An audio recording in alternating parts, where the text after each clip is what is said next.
Have you ever noticed how some people seem untouchable?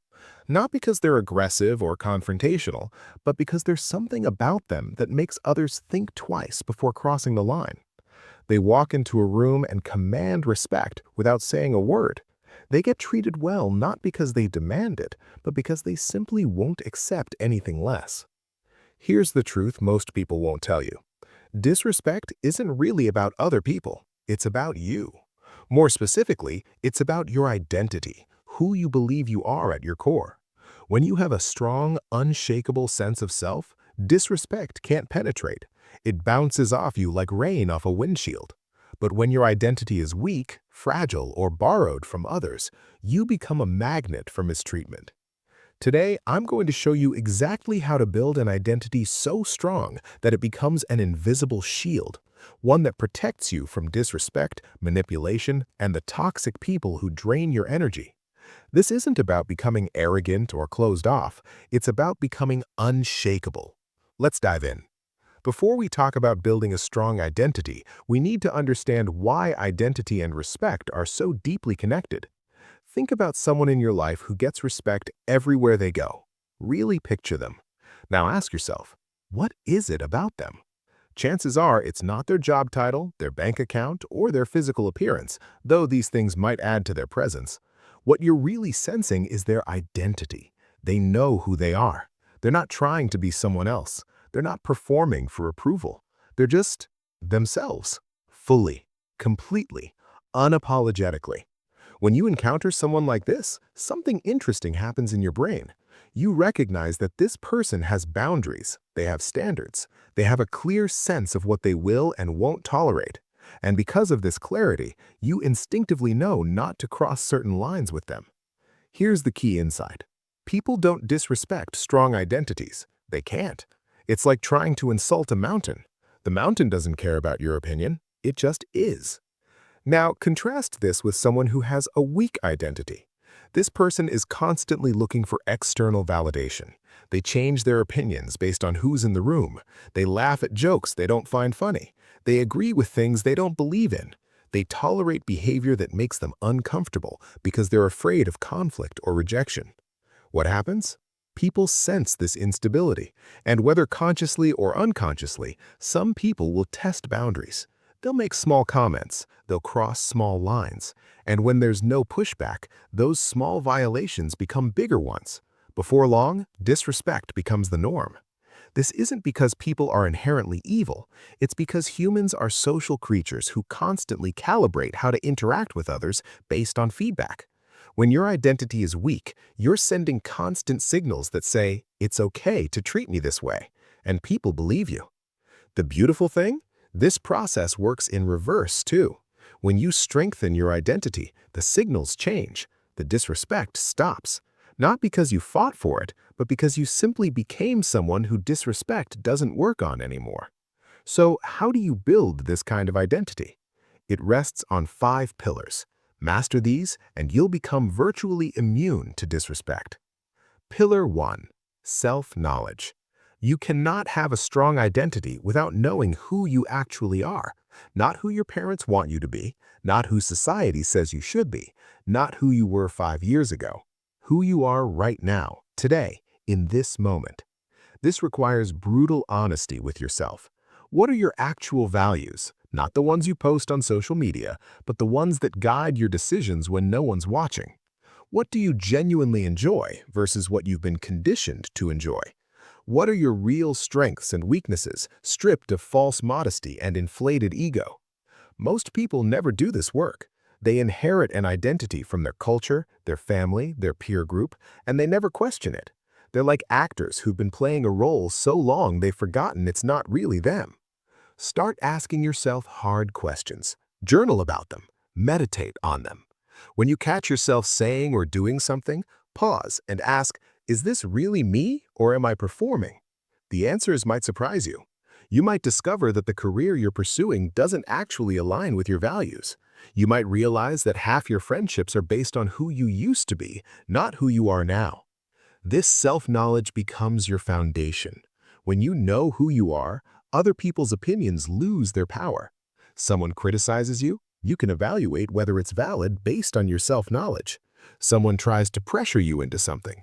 You can check it against your internal compass. You become internally referenced instead of externally validated. Pillar 2. Non-negotiable boundaries. A strong identity without boundaries is like a fortress without walls. Boundaries are the practical expression of your identity in the world.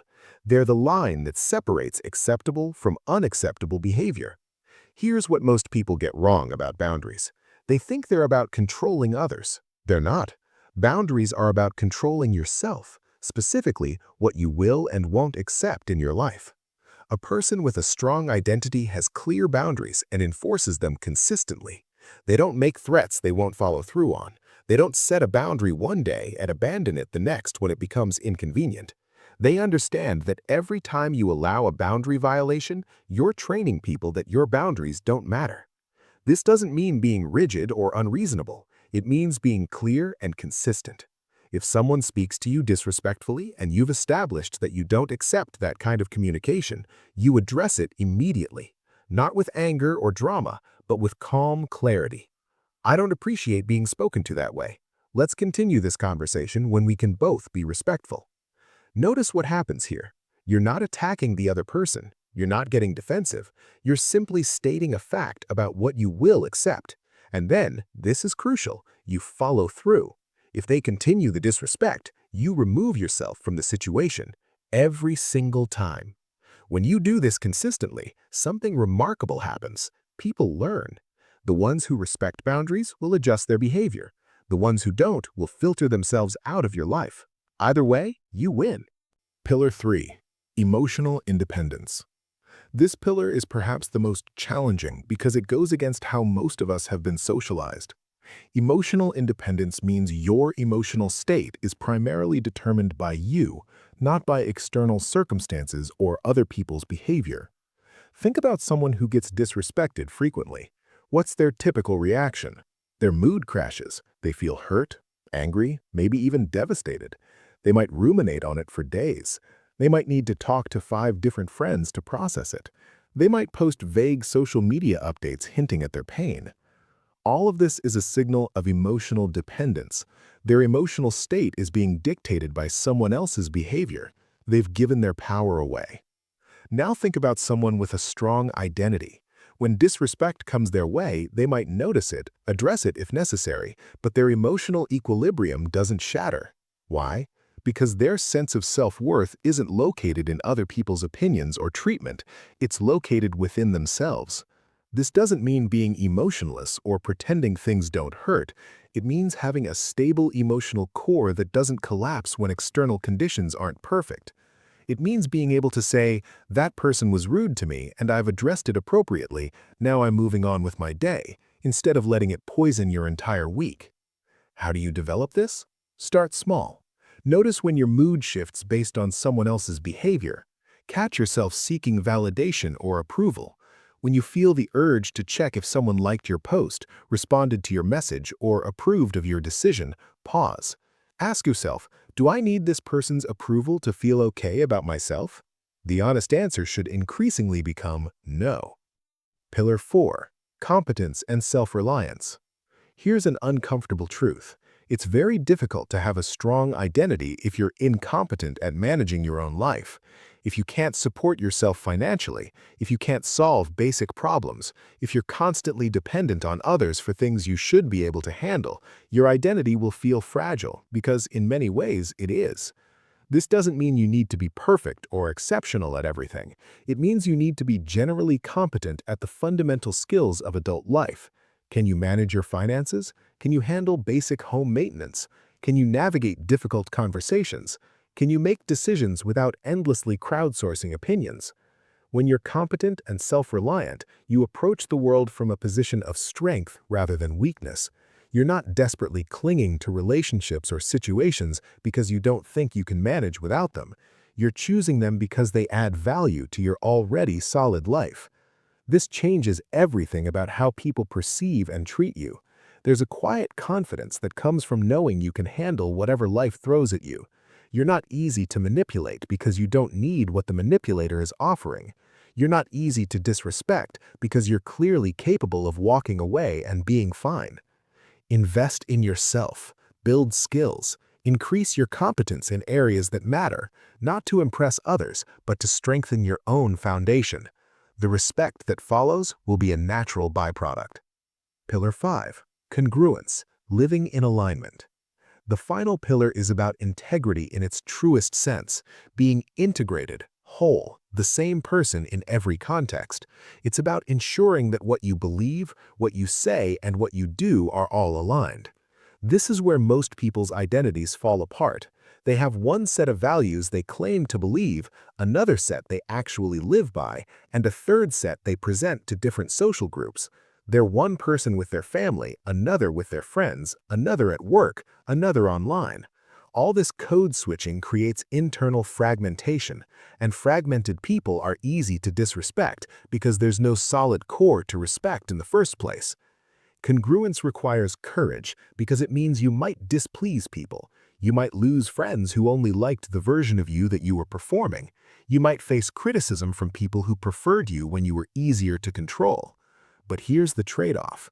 When you live congruently, your life becomes dramatically simpler and more peaceful. You're not trying to remember which version of yourself to be in which context. You're not exhausted from maintaining different personas. You're just you, consistently, everywhere. And people respect consistency. Even if they don't agree with everything you stand for, they respect the fact that you actually stand for something. You become predictable in the best possible way. People know what you're about, and they adjust their behavior accordingly. Now that we understand the pillars, let's talk about the mechanics of how this actually works. How does a strong identity shield you from disrespect? First, it creates a filter. When your identity is strong, you naturally attract people who respect that kind of strength and repel people who are threatened by it or who prefer weaker targets. You don't have to actively screen people out. Your energy does it automatically. The disrespectful people simply feel uncomfortable around you and gravitate elsewhere. Second, it changes your interpretation. When someone is disrespectful, a person with a weak identity internalizes it. What did I do wrong? Why don't they respect me? What's wrong with me? A person with a strong identity externalizes it. That person is behaving inappropriately. That's information about them, not about me. Same event, completely different impact. Third, it enables swift, clean action. Without a strong identity, addressing disrespect is agonizing. You second-guess yourself. You wonder if you're overreacting. You fear the consequences of standing up for yourself. With a strong identity, it's simple. Someone crosses a line, you address it, or remove yourself. Done. No drama, no rumination, no loss of sleep. Fourth, it creates a reputation. Over time, people talk. They share information about who can be pushed around and who can't. When you consistently demonstrate that you won't tolerate disrespect, this becomes known. Your reputation precedes you, and many potential conflicts never even begin. Finally, it gives you options. This might be the most important one.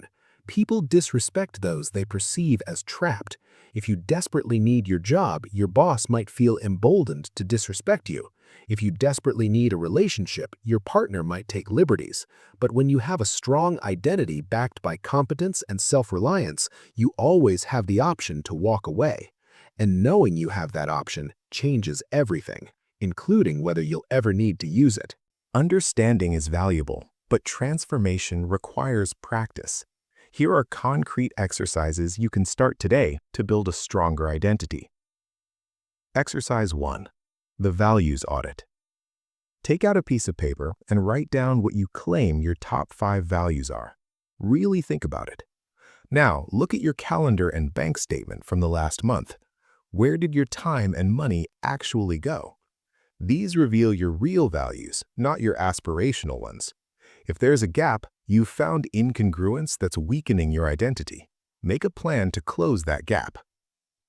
Exercise 2. The Boundary Inventory. List the 5 most important people in your life.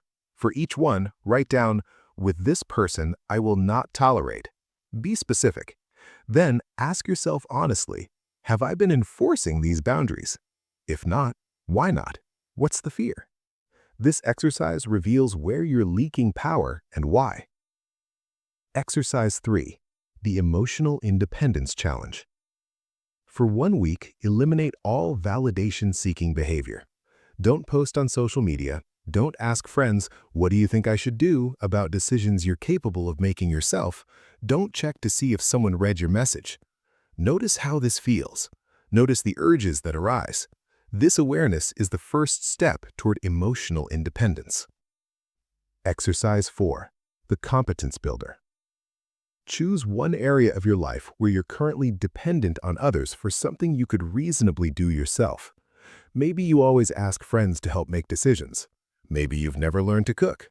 Maybe you avoid difficult conversations by having others intervene.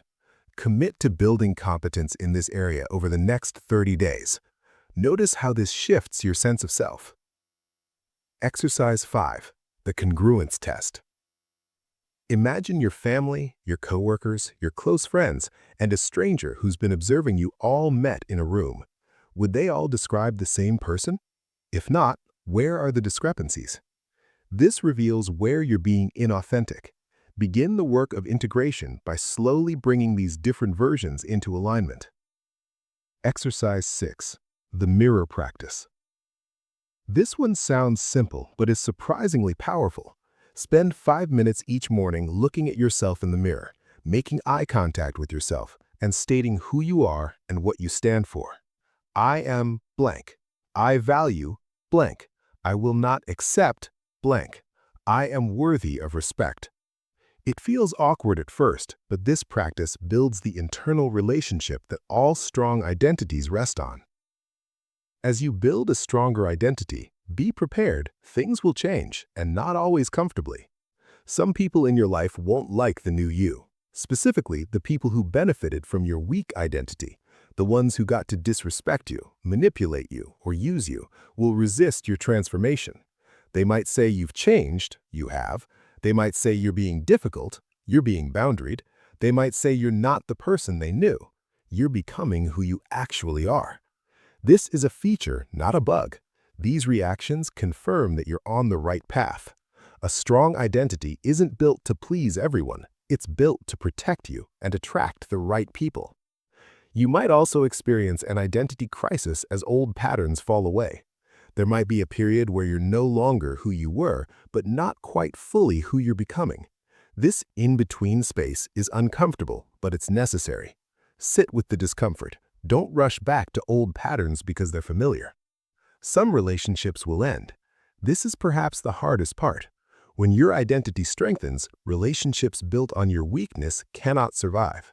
It's painful to lose people, even when intellectually you know it's for the best. Grieve these losses, but don't let them derail your progress. The space they leave will be filled by better relationships, ones based on mutual respect and authentic connection. Remember, temporary discomfort during transformation is the price of admission to a life where disrespect is rare and your peace is protected. It's worth it. Let me leave you with a final truth that ties everything together. A strong identity that shields you from disrespect isn't built in a day. It's built in 1,000 small moments of choosing self-knowledge over self-deception, boundaries over people-pleasing, emotional independence over external validation, competence over helplessness, and congruence over performance. Every time you honor a boundary, you strengthen the shield. Every time you act in alignment with your true values, you strengthen the shield. Every time you refuse to collapse emotionally because someone treated you poorly, you strengthen the shield. And over time, something beautiful happens. You stop thinking about respect as something you have to fight for. It just becomes the baseline of how people treat you. Not because you're demanding or aggressive, but because you've become someone who disrespect simply doesn't work on. You'll notice that certain types of people stop approaching you. The energy vampires, the manipulators, the boundary pushers, they can sense there's nothing here for them.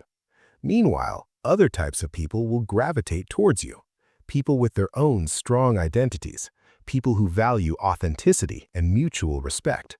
Your life becomes populated with higher quality relationships simply because you raised your standards for what you'll accept.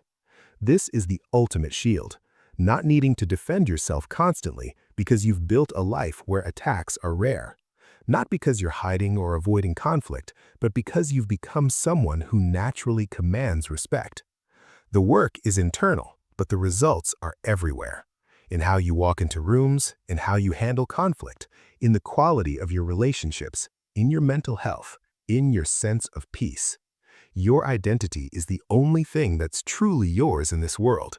Everything else can be taken. Your possessions, your relationships, your status, all of it is temporary and external.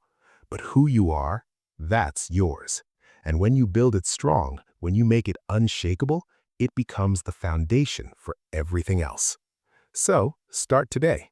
Do the self-knowledge work, set the boundaries, build the competence, practice the congruence, develop emotional independence, not because it's easy, but because you deserve to move through this world feeling safe, respected, and solid in who you are. The shield isn't something you put on, it's something you become. And once you've become it, no one can take it away. Now, go build it.